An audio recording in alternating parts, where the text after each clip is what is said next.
ഇന്ന് ഞാനൊരുതന്നെ കല്യാണം കഴിഞ്ഞിട്ട് 4 വർഷമായി. രാവിലെ ഈ ഒരു ഡയറി മിൽക്ക് ഒക്കെ കൊണ്ടുവന്ന് ഹാപ്പി ആനിവേഴ്സറി ഒക്കെ പറഞ്ഞിട്ടായിരുന്നു എന്നെ എണീപ്പിച്ചത്. അങ്ങനെ എല്ലാം കഴിഞ്ഞ് കുറച്ചേരം സംസാരിച്ചുകൊണ്ടിരുന്നപ്പോഴാണ് അപർണ വന്നിട്ടുണ്ടായിരുന്നത്. അങ്ങനെ സർപ്രൈസ് ആയിട്ട് ഈ കേക്ക് ഒക്കെ വാങ്ങിച്ചുകൊണ്ടാണ് അപർണ വന്നത്. അങ്ങനെ എല്ലാം കഴിഞ്ഞ് ഒരു 12 മണിയൊക്കെ ഞങ്ങൾ നേരെ ഫുഡ് കഴിക്കാനാണ് പോയത്. ഒരുപാട് പേര് വിളിച്ച് വിഷ് ചെയ്തിട്ടുണ്ടായിരുന്നു. Thank you so much. അങ്ങനെ ഫുഡ് എല്ലാം കഴിച്ചിട്ട് വന്നിട്ട് നല്ലൊരു ഉറക്കം ഉറങ്ങി.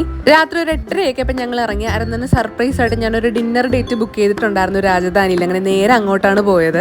ഫുഡിന്റെ ഒരുപാട് വെറൈറ്റീസ് ഉണ്ടായിരുന്നു. ഡെസേർട്ട്സ് ആയിരുന്നാലും ഫുഡ് ആയിരുന്നാലും ഒരുപാട് വെറൈറ്റീസ് ഉണ്ടായിരുന്നു. പിന്നെ രണ്ടുപേരും 2 ദിശയിലേക്ക് നീങ്ങി അവരവർക്ക് ആവശ്യമുള്ള കാര്യങ്ങളൊക്കെ എടുത്തു. സത്യം പറഞ്ഞാൽ ഇന്നലെ കല്യാണം കഴിഞ്ഞാലാണ് തോന്നുന്നു അതിന്റെ ഇടയ്ക്ക് കണ്ണടച്ച് തുറക്കുന്നതിന് മുമ്പാണ് 4 വർഷം പോയത്.